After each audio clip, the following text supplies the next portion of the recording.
لسه شايف فيديو عبد الله رشدي عن نفقه المراه، وناس كتير بتعلق وناس كتير معترضه، وانا مش جاي اقول لك مين صح ومين غلط، انا جاي اقول لك حاجتين هيفرقوا معاك طول حياتك. اول حاجه، اوعى تمشي بمعايير غيرك.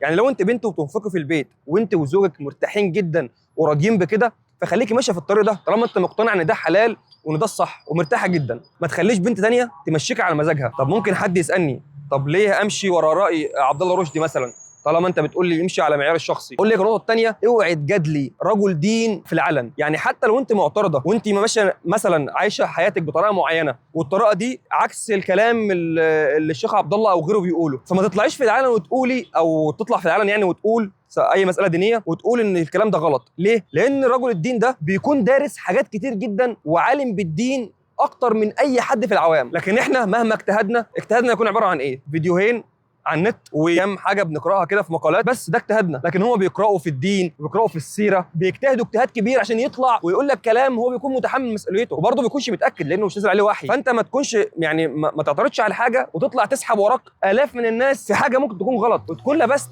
هتاخد كل ده وراك في الذنوب، هتشيل ذنبك وذنب غيرك. طب ليه؟ لما تكون محتار في حاجه دور كويس واستفت قلبك فيها، ولما توصل لنتيجه خليها لنفسك واعمل بيها في حياتك. لكن اللي بيحصل ايه؟ ان انت بتشوف فلان بيعمل ايه وفلان ماشي ازاي وبتمشي وراه، تكون انت ماشي مرتاح في حياتك، وتلاقي مثلا حد طالع الله اعلم هو جايب المعلومه منين وبيقول لك ان لا انت ماشي غلط، انت ازاي اصلا عايش كده، انت ازاي متجوز كده. يا عم متجوز كده ايه؟ انا مبسوط في حياتي، يعني انا مبسوط في حياتي، انت مالك؟ فاهمني؟ فانت خليك كده عندك قوه الشخصيه ان انت لما تكون مقتنع بحاجه ومرتاح فيها خليك ماشي عليها.